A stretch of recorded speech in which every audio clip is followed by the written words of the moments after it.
సమరం news channel కు స్వాగతం. ఈనాటి ముఖ్యాంశాలు: 4500 కోట్ల ఉపాధి పనులకు ఆమోదం, పల్లెకు పూర్వ వైభవం, విశ్వవిద్యాలయాలన్నిటికీ ఒకే చట్టం, స్వేచ్ఛాగోర ఐ బ్యాంక్ ఆధ్వర్యంలో నేత్రదాన ప్రచార పక్షోత్సవాలు, ఫార్మా పరిశ్రమలో మరో ప్రమాదం, కూర్చొని మాట్లాడుకోండి, రష్యా ఉక్రెయిన్లకు ప్రధాని మోదీ పిలుపు, సముద్రం కోసేస్తోంది, ఒత్తిడిని రక్తహీనతను తగ్గించే బెల్లం పాలు. ఈరోజు వార్తలను చూద్దాం. 4500 కోట్ల ఉపాధి పనులకు ఆమోదం. వైకాపా పాలనలో పంచాయతీలకు ఇచ్చిన ఆర్థిక సంఘం నిధులను ఇతర అవసరాలకు మళ్లించి సర్పంచులను ఉత్సవ విగ్రహాలుగా మార్చారని ముఖ్యమంత్రి చంద్రబాబు దుయ్యబట్టారు. తాము అధికారంలోకి వచ్చిన తర్వాత 998 కోట్లు పంచాయతీ ఖాతాల్లో వేశామని, త్వరలో మరో 1100 కోట్లు వేస్తామని ప్రకటించారు. డాక్టర్ బిఆర్ అంబేద్కర్ కోనసీమ జిల్లా కొత్తపేట మండలం వానపల్లిలో సర్పంచి పల్లి భీమారావు అధ్యక్షతన శుక్రవారం నిర్వహించిన గ్రామసభలో ఆయన మాట్లాడారు. ఈ గ్రామంలో సీసీ రోడ్లు, మురుగు కాల్వలు ఇలా 16 పనులకు 10.20 కోట్లతో ఆమోదం తెలుపుతున్నట్లు ప్రకటించారు. గ్రామాల అభివృద్ధి గురించి ప్రజలంతా చర్చించాలనే ఉద్దేశంతోనే రాష్ట్ర వ్యాప్తంగా 13,326 గ్రామాలలో ఒకే రోజు పండగల సభలు నిర్వహించాలని ఉప ముఖ్యమంత్రి పవన్ కళ్యాణ్తో కలిసి నిర్ణయించాం. జాతీయ గ్రామీణ ఉపాధి హామీ పథకం క్రింద 4500 కోట్లు మంజూరు చేస్తున్నాం. ఈ ఏడాది 9 కోట్ల పని దినాలతో 54 లక్షల కుటుంబాలకు 100 రోజుల పని కల్పిస్తాం. రాబోయే 5 ఏళ్లలో రాష్ట్రమంతటా 17,500 కిలోమీటర్ల సీసీ రోడ్లు, 10,000 కిలోమీటర్ల డ్రైన్లు నిర్మిస్తాం. 2,500 కిలోమీటర్ల బీటీ రహదారులు, 4 లక్షల ఎకరాల్లో నరేగా పనులు, 5 లక్షల పంట కుంటలు, 1.50 లక్షల పశువుల షెడ్లు నిర్మిస్తాం. ఉపాధి హామీ పని దినాలను 15 కోట్ల నుండి 21.50 కోట్లకు పెంచడంతో పాటు దినసరి వేతనం పెంచేందుకు కృషి చేస్తామని ఆయన ప్రజలకు హామీ ఇచ్చారు. పల్లెకు పూర్వ వైభవం. రాష్ట్రాన్ని గాడిలో పెట్టాలనే ఆలోచనతో గ్రామాలకు మళ్లీ పూర్వ వైభవం తీసుకురావాలనే బలమైన ఆశయంతో కూటమి ప్రభుత్వం పనిచేస్తోందని ఉప ముఖ్యమంత్రి పవన్ కళ్యాణ్ తెలియజేశారు.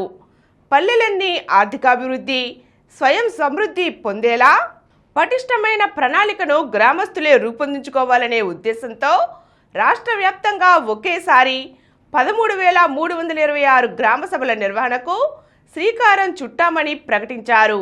అన్నమయ్య జిల్లా రైల్వే కోడూరు మండలం మైసూరువారి పల్లెలో సర్పంచి సంయుక్త అధ్యక్షతన శుక్రవారం జరిగిన గ్రామ సభలో పవన్ కళ్యాణ్ ప్రసంగించారు. వైకాపా హయాంలో జాతీయ గ్రామీణ ఉపాధి హామీ పథకం క్రింద 41,000 కోట్ల పనులు చేశారని, క్షేత్రస్థాయిలో 15,000 కోట్ల కంటే తక్కువ పనులే కనిపిస్తున్నాయని పేర్కొన్నారు. మిగిలిన 26,000 కోట్ల నిధులను వైకాపా నేతలు మెక్కేశారని ఆరోపించారు.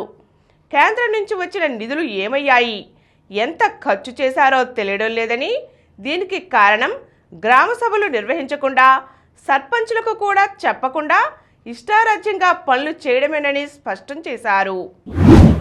విశ్వవిద్యాలయాలన్నిటికీ ఒకే చట్టం.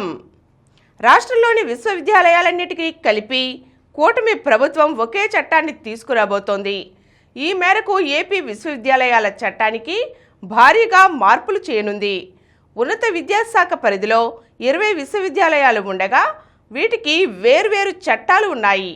ప్రస్తుతం వీటన్నిటినీ కలిపి ఒకే చట్టంగా తీసుకురానున్నారు.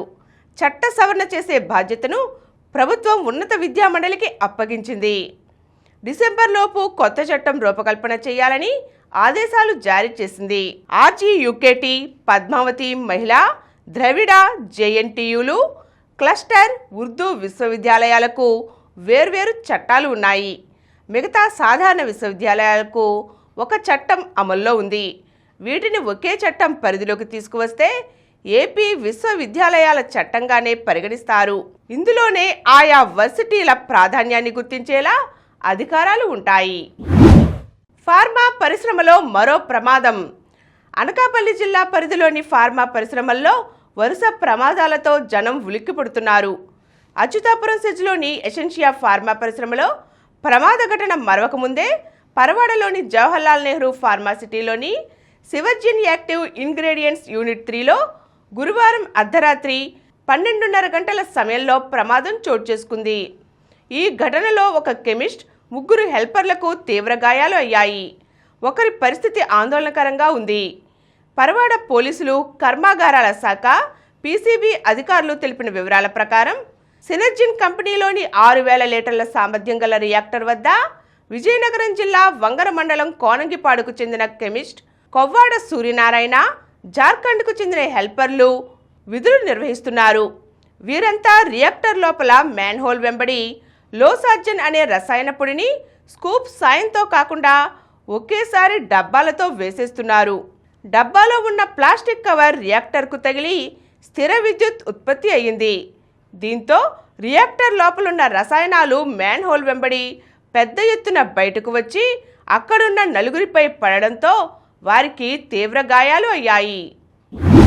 స్వేచ్ఛాగోర ఐ బ్యాంక్ ఆధ్వర్యంలో నేత్రదాన ప్రచార పక్షోత్సవాలు. స్వేచ్ఛాగోర ఐ బ్యాంక్ ఆధ్వర్యంలో ఈ నెల 25 నుంచి వచ్చే నెల 8వ తేదీ వరకు నేత్రదాన ప్రచార పక్షోత్సవాలు జరుగుతున్నాయి. భారత ప్రభుత్వం I bank association of India సంయుక్తంగా ఇచ్చిన పిలుపు మేరకు దేశవ్యాప్తంగా ఉన్న ఐ బ్యాంక్స్, నేత్రదానం గురించి ప్రచారం చేసే సేవా సంస్థలు ఈ ప్రచార పక్షోత్సవాలలో సక్రియంగా పాల్గొంటున్నాయి. స్వేచ్ఛాగోర ఐ బ్యాంక్ ప్రారంభించి 29 సంవత్సరాలు అయింది. ఇంతవరకు 2 కళ్ళు నల్లగుడ్డు అంధత్వం ఉన్న 900 మందికి నేత్రదానంతో చూపుని ప్రసాదించడం జరిగింది అని Swechhagora eye bank executive director doctor Samaram ఈ రోజున స్వేచ్ఛాగోర ఐ బ్యాంక్ ఆధ్వర్యంలో నిర్వహించిన పాత్రికేయుల సమావేశంలో తెలియజేశారు. ఆయన మాట్లాడుతూ భారతదేశంలో 35 లక్షల మంది నల్లగుడ్డు అంధత్వంతో బాధపడుతున్నారని, ఏటా మరో 25,000 నుండి 30,000 మంది నల్లగుడ్డు అంధత్వం ఉన్నవాళ్లు వీరికి తోడవుతున్నారని అన్నారు. నేత్రదానంతో నల్లగుడ్డు అంధత్వం ఉన్నవారికి చూపుని ప్రసాదించవచ్చునని, కానీ చనిపోయిన వారి కళ్ళని దానం చేయడానికి ముందుకు వచ్చేవాళ్ళు అరుదుగా ఉన్నారని అన్నారు. నేత్రదానం విషయంలో అవగాహన రాహిత్యం వల్ల, రకరకాల మూఢనమ్మకాల వల్ల దాతలు ముందుకు రావడం లేదని పేర్కొన్నారు. నేత్రదానం గురించి ప్రచారం చాలా విస్తృతంగా జరగాలని, అనుమానాలను, అపోహలను, మూఢనమ్మకాలను తొలగాలని పేర్కొన్నారు.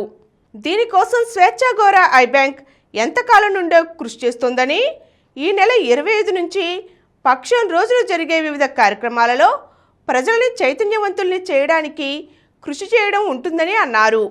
ఇందులో శ్రీ గద్దె రామ్మోహన్, తూర్పు నియోజకవర్గం శాసనసభ్యులు ముఖ్య అతిథిగా డాక్టర్ ఈఎస్ఎన్ మూర్తి, డాక్టర్ కె భాగ్యలక్ష్మి గౌరవ అతిథులుగా పాల్గొంటారని తెలియజేశారు. ఈ నెల 28న నేత్రదానంపై అవగాహన కల్పించే ఫోటో ఎగ్జిబిషన్ ఏర్పాటు చేస్తున్నామని, దీనిని district youth welfare officer U Srinivasarao ప్రారంభిస్తారని తెలియజేశారు.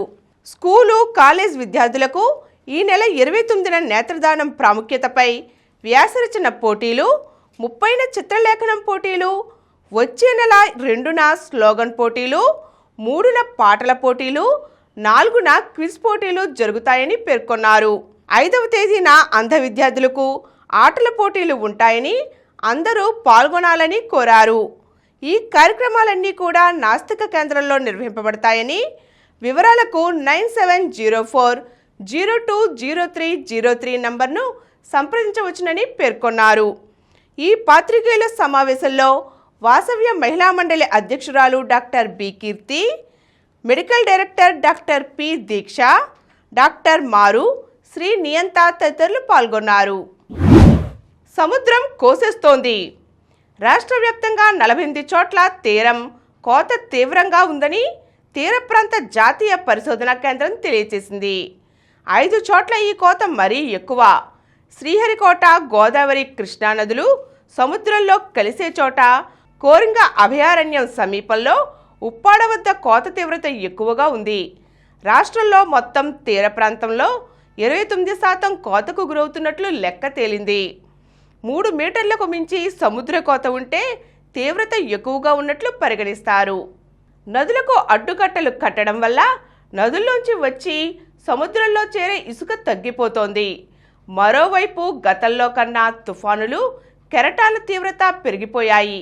సముద్ర మట్టాలు పెరగడం, పోర్టుల అభివృద్ధి, డ్రెడ్జింగ్ వంటి కారణాల వల్ల కూడా తీరంలో కోత ఏర్పడుతోంది.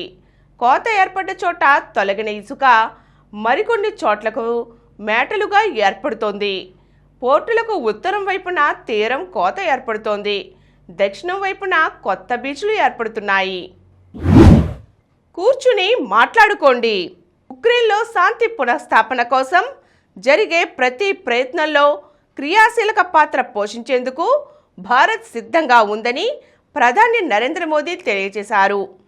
ఇంకెంత మాత్రమూ సమయం వృధా చేయకుండా కూర్చుని మాట్లాడుకోవాలని, యుద్ధానికి ముగింపు పలకాలని రష్యా ఉక్రెయిన్లకు పిలుపునిచ్చారు. యావత్ ప్రపంచం ఆసక్తిగా ఎదురుచూస్తున్న వేళ కీవ్లో పర్యటించిన ఆయన ఈ మేరకు తన శాంతి సందేశాన్ని వెలువరించారు. రష్యా ఉక్రెయిన్ యుద్ధం విషయంలో భారత్ తటస్థంగా కాకుండా శాంతి వైపు ఉందని జెలెన్స్కీతో మోదీ చెప్పారు. మేం తటస్థంగా ఏమీ లేం, ప్రారంభం నుంచి శాంతి వైపే ఉన్నాం. యుద్ధాలకు స్థానం లేని బుద్ధుడి నేల నుంచి వచ్చిన వాళ్ళం. మేం యావత్ ప్రపంచానికి శాంతి సందేశమిచ్చిన మహాత్మాగాంధీ పుట్టిన దేశం మాది అని మోదీ వ్యాఖ్యానించారు. ఒత్తిడి, రక్తహీనతలను దూరం చేసే బెల్లం పాలు. రాత్రిపూట నిద్రకు ముందు గోరువెచ్చని పాలలో కాస్త బెల్లం కలిపి తాగండి. దీంతో నిద్ర చక్కగా పడుతుంది. పడుకున్న వెంటనే గాఢ నిద్రలోకి వెళ్ళిపోతారు. ఒత్తిడి, ఆందోళన తగ్గి మనసు ప్రశాంతంగా మారుతుంది. బెల్లం కలిపిన పాలను తాగితే జీర్ణ వ్యవస్థ పటిష్టంగా మారుతుంది. బెల్లం పాలను తాగడం వల్ల రక్తం అధికంగా తయారవుతుంది. రక్తహీనత తగ్గుతుంది. జీర్ణ సంబంధిత సమస్యలు ఉన్నట్లయితే రోజు బెల్లం పాలు తాగడం వల్ల ఎంతో ఉపశమనం కలుగుతుంది. ఇప్పుడు కొన్ని సంక్షిప్త వార్తలు చూద్దాం. వానజాడ చెప్పే కోయిల. వానరాకను సూచిస్తూ కోత పెట్టే ఈ చాతక పక్షి రైతులకు ఎంతో ఇష్టమైనది. వానాకాలంలోనే కనిపించే కోయిల జాతికి చెందిన ఈ పక్షిని వాన కోయిలగా పిలుస్తారు. ఇది వర్షపు చినుకులను నేరుగా తాగుతుంది. నేపాల్లో నదిలోకి దూసుకు వెళ్లిన బస్సు, 27 మంది భారతీయుల దుర్మరణం. ప్రపంచ రోలర్ గేమ్స్కు జిల్లా క్రీడాకారుల ఎంపిక. ఉమ్మడి కృష్ణా జిల్లాకు చెందిన స్కేటర్లు ప్రపంచ రోలర్ గేమ్స్ 2024కి ఎంపికయ్యారు. దీనికై 4 క్రీడాకారులు అర్హత సాధించారు. గ్రీక్ స్ఫూర్తో నగాల్ ఢీ. యుఎస్ ఓపెన్లో భారత అగ్రశ్రేణి టెన్నిస్ ఆటగాడు సుమిత్ నగాల్ తొలి రౌండ్లో టాలాన్ గ్రీక్ స్ఫూర్తో తలపడనున్నాడు. ఆఖర్లో అదరగొట్టిన నీరజ్ డైమండ్ లీగ్లో 2వ స్థానం కైవసం. పట్టు బిగించిన ఇంగ్లాండ్. శ్రీలంకతో 3 టెస్టుల సిరీస్లో తొలి మ్యాచ్పై ఇంగ్లాండ్ పట్టు బిగించింది. 122 పరుగుల తొలి ఇన్నింగ్స్ ఆధిక్యం కోల్పోయిన లంక రెండో ఇన్నింగ్స్లో పోరాడుతోంది. మరిన్ని వార్తా విశేషాలతో రేపటి సమరం న్యూస్లో తిరిగి కలుద్దాం. Thank you. ప్రతిరోజు వార్తా విశేషాల కోసం అనతి కాలంలోనే 20 కోట్ల వ్యూస్ సాధించిన సమరం ఛానల్ సమర్పించు సమరం న్యూస్ ఛానల్కు సబ్స్క్రైబ్ చేయండి, లైక్ చేయండి, మీ ఫ్రెండ్స్కి షేర్ చేయండి. అలాగే ప్రక్కనున్న గంట సింబల్ని ప్రెస్ చేయడం మర్చిపోకండి. Please download Samaram Channels app from Google Play Store and watch your favorite channels. Click the bell icon and subscribe to the channels.